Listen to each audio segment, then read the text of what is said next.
কালীপুজো, জগদ্ধাত্রী পুজোর পরে এবার সরস্বতী পুজোর বিসর্জনেও কৃষ্ণনগরে ধুন্ধুমার। কেন বারবার বিসর্জনের সময় অশান্তি? কেন আগে থেকে পদক্ষেপ করে না পুলিশ? প্রশ্ন স্থানীয়দের।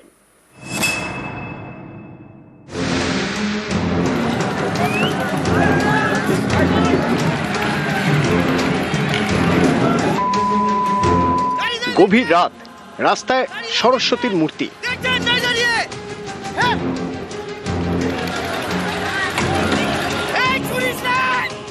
সেখানেই দুই ক্লাবের সদস্যদের মধ্যে তুমুল ইট বৃষ্টি।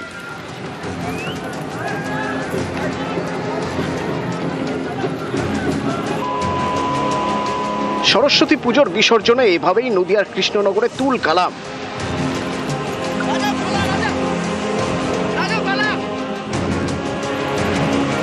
রবিবার সরস্বতী পুজোর বিসর্জন। কৃষ্ণনগরে সন্ধ্যে থেকেই বের হয় শোভাযাত্রা। তা দেখতে রাস্তার দুপাশে ভিড়ে ভিড়। রাত 2:30 নাগাদ বিপত্তি। দুটি ক্লাবের মধ্যে ঝামেলা বাঁধে। কোতোয়ালি থানার কাছেই শুরু হয় ইট বৃষ্টি। ময়দানে নামতে হয় পুলিশকে।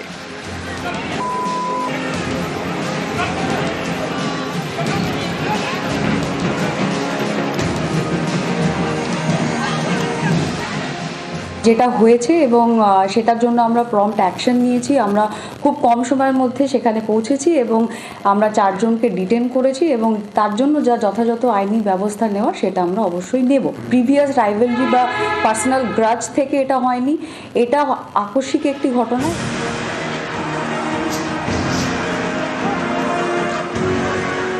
এই কৃষ্ণনগরে সম্প্রতি জগদ্ধাত্রী পুজো, কালী পুজো, এমনকি দুর্গা পুজোর শোভাযাত্রাতেও অশান্তি হয়।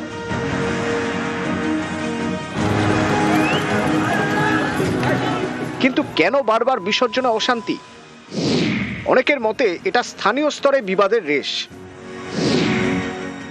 বিসর্জনের সময় যা সংঘর্ষের চেহারা নেয়, যেমন হয়েছে রবিবার রাতে। অনেকেরই প্রশ্ন, বারবার বিসর্জনের সময় ঝামেলা হচ্ছে, তা সত্ত্বেও পুলিশ কেন আগে থেকে পদক্ষেপ করছে না?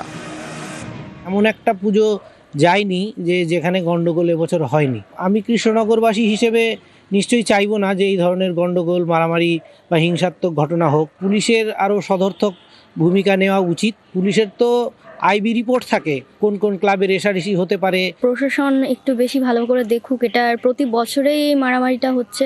জগদ্ধাত্রী পুজো, দুর্গা পুজো, কালী পুজো বিসর্জন দেখতে যেতেই ভয় লাগছে। পুলিশকে তো সেটা দেখতে হবে। আরেকটু সক্রিয় হলে মনে হয় আরেকটু ভালো হবে।